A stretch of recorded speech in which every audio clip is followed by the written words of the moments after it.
Okay, so welcome everybody to CMN103. My name is Gail Crimmins. The lecture series is going to be presented via online videos. So I'm going to be presenting to you, and I've got some guest lecturers that are going to be presenting to you, and you're going to have these weekly online resources to engage with rather than coming in physically to the environment, to a lecture theatre. So I'll give you a little bit of context and explain why we've made this decision. First of all, we know that lectures are quite difficult for students to attend, especially if the lecture is timetabled outside of when the tutorials are timetabled. So very often lectures are timetabled on one day, but the tutorial series for the same course are scheduled for the following day. So it means that you have to drive into campus, find a park, pay for parking, sometimes pay for childcare and other things going on, miss a shift in work to be able to attend that lecture. So we're really wanting to make sure that you can still access the same information without some of those perhaps hindrances or inconveniences to you. The other reason is that we'd really like for you to be able to have a resource that you can revisit. So some of the ideas that I'll explain and introduce through some of the online videos, you'll be able to look at again because they'll specifically relate to a particular assessment item, or you might just, forget some detail and want to revisit them. So you've got them there then as a package, if you like, as a resource that you can revisit through the semester as well. So welcome, and the first thing that I'd like to do is to present, as I would ordinarily if I was standing in a lecture theatre, an acknowledgement to country. I'd like to pay my acknowledgements to the Gubbi Gubbi or the Kabi Kabi people on the lands on which I present today, and to pay my respect to the elders past, present and emerging, and especially a warm welcome to you if you are an Aboriginal, First Nations or Torres Strait Islander student. The other thing that I normally do at this stage in the kind of physical space of the lecture theatre is outline what my rules are. Now, some of those rules don't necessarily relate to this kind of online space, but I'm going to talk to you a little bit about what they are, because I think that they offer an understanding of who I am and why I teach and what I like to teach and what I want you to get from the course. But also, these are rules, if you like, that you'll take into the tutorials with you. So the lecture series will have sometimes one online lecture, sometimes two. For the week, those online lectures will alternate in time, so some of them might be as short as 20 minutes, some of them might be 40 minutes. I think the important thing to remember about a lecture is that it should be a body of ideas, and it doesn't matter how long that lecture is, it's whether or not the ideas that needed to be presented have been contained and you've been able to engage with those ideas. Some of the lectures will also have, or on Blackboard, which I'll tell you a little bit about in a moment, will have some lecture slides, so you'll have some material that will accompany some of the online lectures as well, and some of them won't. So they're going to be a bit mixed up. But alongside the lecture or the lectures that you have for the week, there will also be a 2-hour face-to-face tutorial, and we really do encourage your participation, your physical participation in those tutorial sessions, because that's where you'll actually be practicing the skills and some of the techniques that you'll need to present, not only in your assessment items, but also to develop and be able to present as creative industry artists when you go into the world of work after your degree programme. So please do engage with the lecture series fully, and please do attend regularly, because we know that the more you put into something, the more you get out of it, and I really want you to be successful in this course. And I know that your physical attendance and participation, that your reading and your background reading, etc. for the course are going to really support you in your success. Some of the other rules are about asking questions, and so these relate predominantly to the tutorial session, but I'm going to introduce them to you today. I'm paid as a teacher. I get paid whether you're learning or not, but that's not why I do what I do. I teach because I want you to learn, and I want you to get the privilege of the ideas and the experience that myself and the teaching team have to offer you. So if I'm speaking and I'm using words or terms or ideas that you're not understanding, you're not learning. So it's really important that you send me an email, or you ask in the tutorial, ask about a particular word, a concept or an idea that was presented if you didn't understand it through the lecture. So that's really important as well. My other rules really are about inclusive language and inclusive behaviours. So I'm just going to tell you a really quick story. I arrived on the Sunshine Coast about 11 years ago. I was pregnant with my first child and I knew nobody. Well, I did, I knew my husband who arrived with us as well, but I knew nobody else. And the only work that my husband could get at that point, he was a designer, was in Brisbane. And so shortly after arriving, I was 7 months pregnant when I arrived. Shortly after arriving, my husband found a job in Brisbane and I was left at home with this very small child. And this baby cried a lot.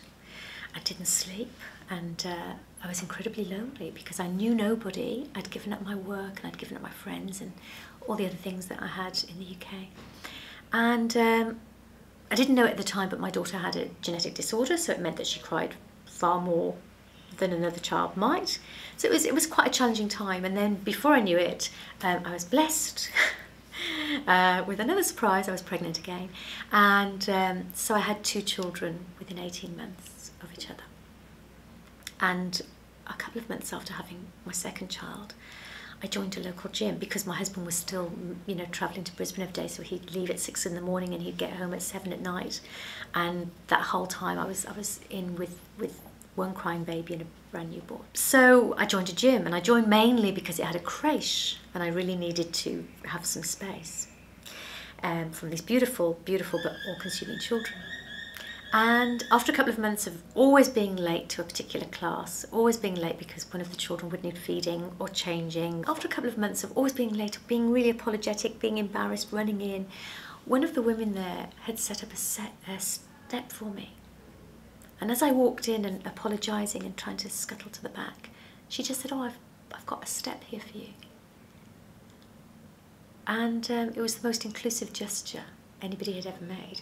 And that is because somebody recognised me as being a member of that class and was kind enough to put a step out for me. And it made a huge difference because that was the first person, apart from my husband, that I kind of felt had acknowledged my presence, my being on the Sunshine Coast. So why inclusivity is really important to me is because that makes the difference between somebody feeling good about themselves and feeling anonymous, feeling potentially very anxious about themselves in the classroom environment, etc. So when you go into your tutorials, and you will have some kind of activities in that first week where you're going to learn each other's names and get to know each other, the next time you meet, pull up a chair, remember their name, say hello, say how are you. It'll make the world of difference. And also they'll do that to you, and that will make the world of difference to you as well. So I think it's really important that we are inclusive within CMN103. And part of that is about using inclusive language as well. So when you use your words, think about the fact that language is incredibly powerful. It can be used to empower or disempower. When we use words about each other and to each other, we can build each other up, or we can make each other feel very bad, insignificant, lesser than. So I don't want in the tutorial sessions any words that denigrate any race, gender, sexual orientation, age, ability, disability. Really think about the words that you use so that you use your words to empower. And I think they're my main rules. Except there is one other, and that is that I know life gets really busy and you might have this full kind of commitment at the beginning semester to attend every week, to do all of the background reading, to give fully to your course. And I believe that that's your intention, and sometimes things get in the way. You might get ill, the car might break down, you might have to cover a shift for somebody. It's really important that you don't let yourself get too far behind. So it gets quite embarrassing turning up at a tutorial when you've missed too many. So, you know, rejoin as quickly as you can. Keep in touch with your tutor. So email your tutor if you know that you're not going to be available to attend one week. Keep us informed, keep us in the loop. But I think it's really important that you don't stay home to complete your assignments, because you're missing really important, you know, valuable feedback and information that you'll use in your assignments by not attending. So if you need an extension for an assignment, please email your tutor and ask for something called a VTA, which is a variation to assessment. And if that's possible, they'll arrange that. But it's much better that you attend than not attend and try to catch up, because actually what happens is you stay home trying to catch up, and then it becomes too much of a catch up to actually re-enroll and engage again. So I really don't want you to do that.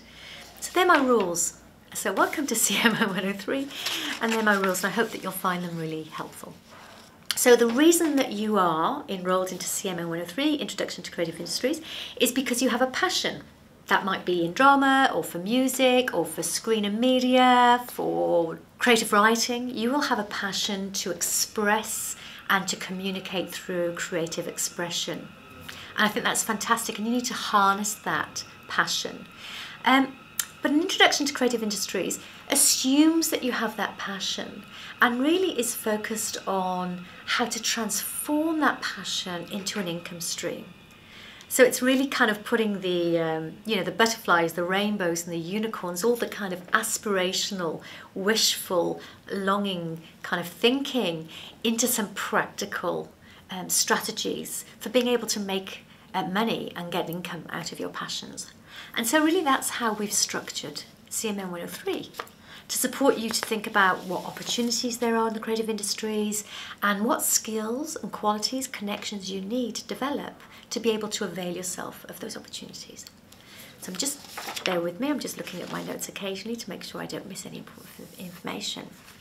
So I'm just going to offer you a really brief definition of what the creative industries are, but also within the series I'll be having a conversation with somebody called Professor Phil Graham, and he's going to be giving some explanation and some discussion around what he sees as the creative industries and offer a definition for those as well. So a working definition, if you like, for now. The creative industries are those industries that have their origin in individual creativity. That's your creativity. That's assuming that you've already got this amazing capacity for creativity. So its origin is in the creative industry, or in creativity. It's in your skill and your talent, and they have a particular potential for wealth. So your skill, your talent, your creativity has a particular opportunity to create wealth. So it's a potential for wealth and job creation through generation and exploitation of intellectual property. And your intellectual property is that which you generate. Okay, so that might be the work that you generate or the ideas that you generate. So that's our working title for the creative industries. This course is going to look at a number of facets in terms of who you are and what your role is within the creative industries. So I've got these kind of questions here that the course is going to help you address and identify. What does this mean for you? Where do you fit in the creative industries? So what skill, what talent do you have? What is going to be your niche? How are you going to exploit that skill and talent and passion? How are you going to build a career in the creative industries? And what do you need to know about the creative industries to be successful? So hopefully this course is going to be able to address all those questions for you. So in terms of the content, I alluded to the fact that there is a lecture series, and that lecture series has a series of guest lectures, and we have guest lecturers who are discipline experts in music, in creative writing, in design, in drama, in screen media, who are going to tell you a little bit about USC offerings in terms of those particular disciplines, in terms of what are you going to be able to learn within those courses, within those particular majors and minors. So you'll get a real good understanding of what we offer and what courses you might want to, and what major and minor you might want to enroll into in order to develop the skills that you need to be successful. I'm going to offer you a separate video on the assessment items, but these assessment items also map to these questions. So the guest lecturers, again, some of those videos will be short and some of them will be longer. Some of them will be talking about key concepts in the creative industries as well. So what are concepts? I think it's really important that we differentiate between concepts and ideas. Okay, so key concepts. Concepts are ideas that are really broad, that are large, that are framing, if you like. And within those concepts are situated a series of different ideas that are related to the overall overarching concept. So I'm just going to give you an example. A key concept might be something called egalitarianism. So the concept might be one of egalitarianism.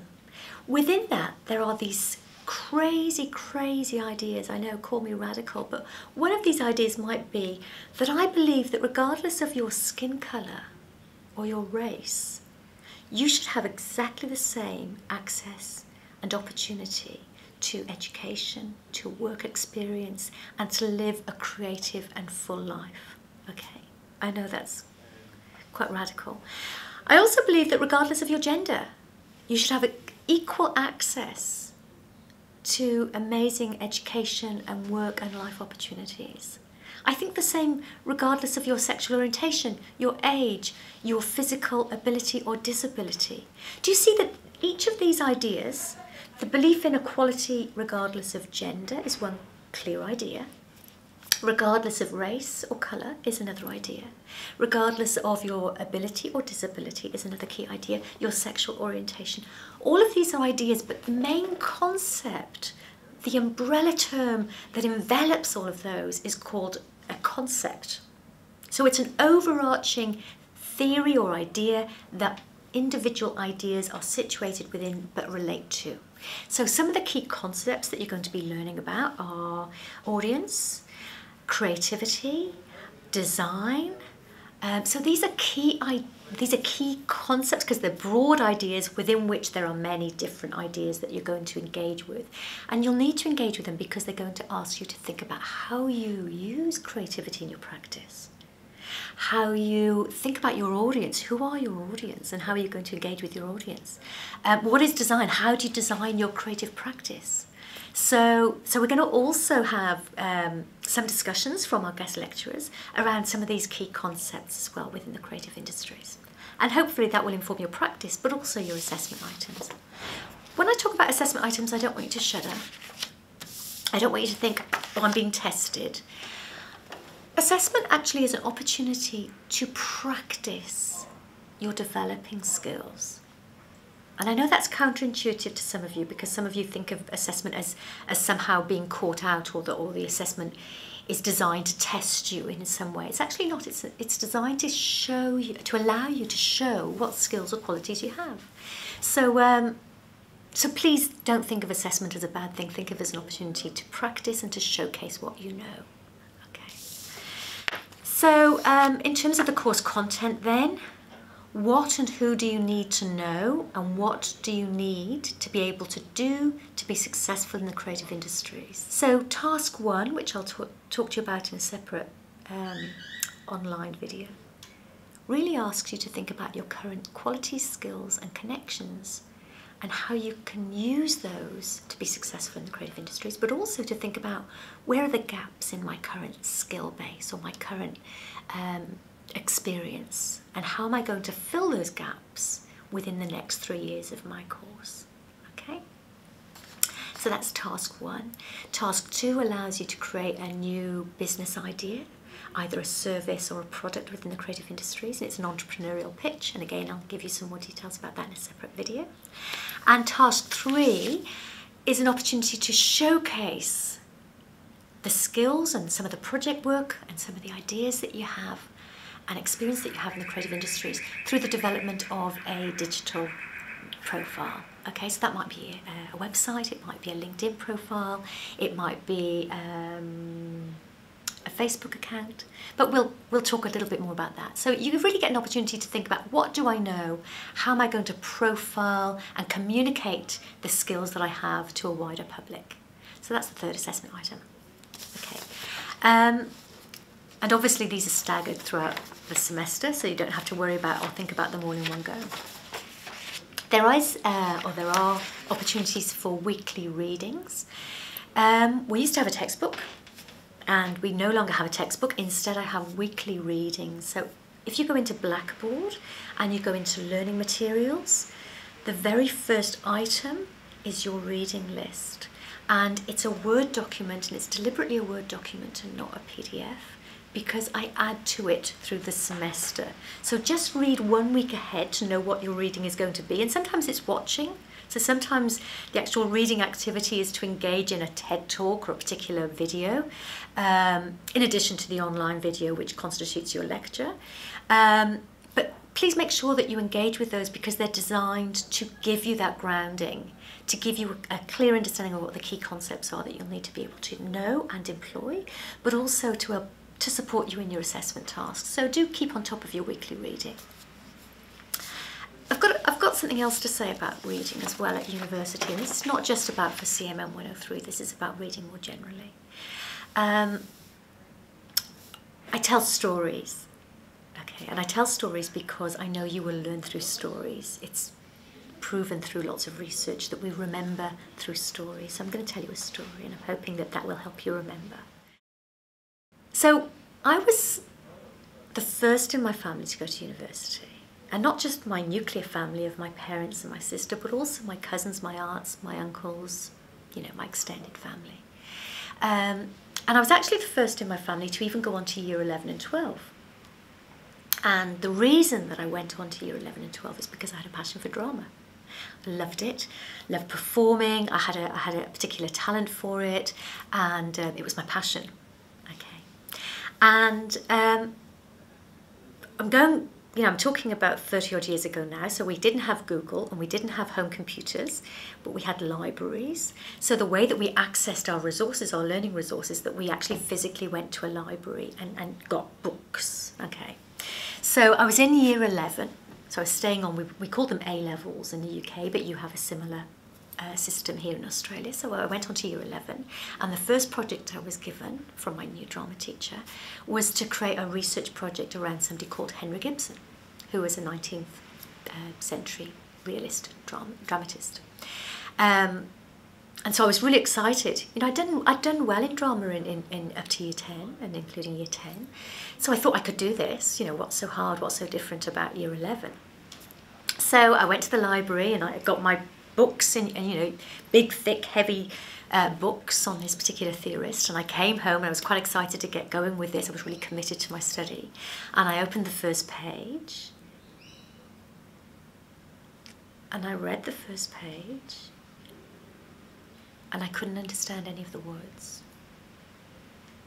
I didn't know their meanings. I hadn't encountered those words before. They were using terms and concepts and vocabulary that I'd never encountered before.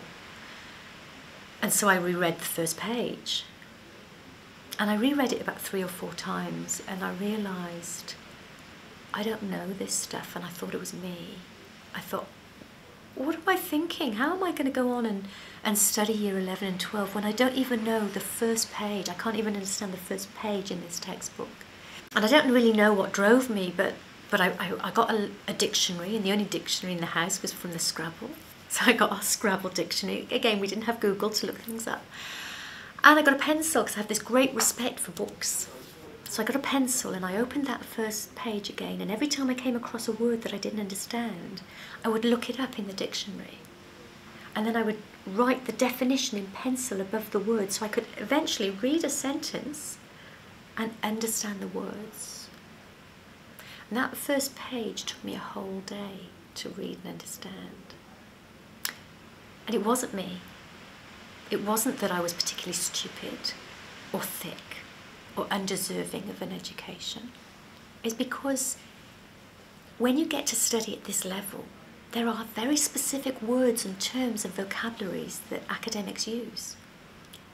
And you're not necessarily going to know them straight away.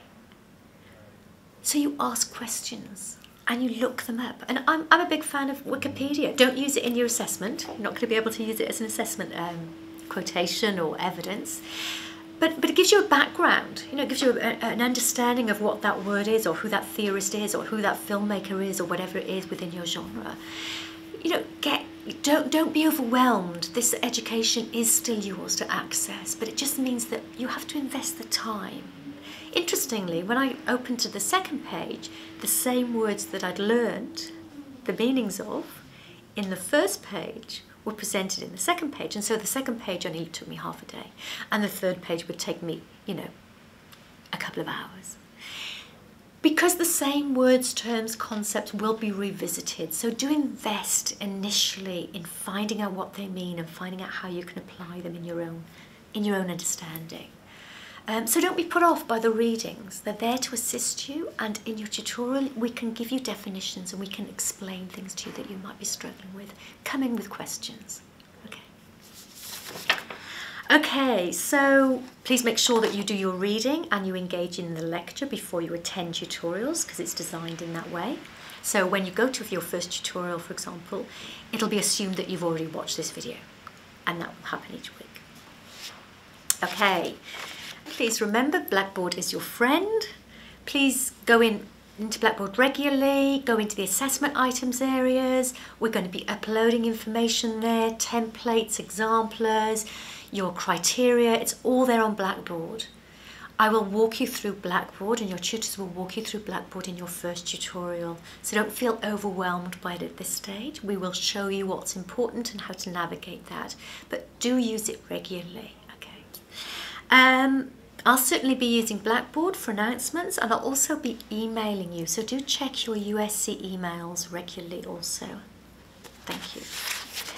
Okay, and I have one last kind of short exercise, but I think it's really important that you consider these questions even if you're sat at home in the luxury of wearing your pyjamas or something similar and comfortable. The question really is quite serious, and that is, what are you good at? Have a think about it, don't have to rush. What are you good at? It might be gardening, it might be pastry making, it might be being a friend. Okay, you might be a good listener, you might be a great creative writer. What are you good at? I remember asking that question once in a professional development session. So in a past life, I used to train teachers how to teach. And I remember saying, what are you good at? And somebody at the back shouted, sex. And I remember thinking, yeah, if you were that good at it, you probably wouldn't have to tell me.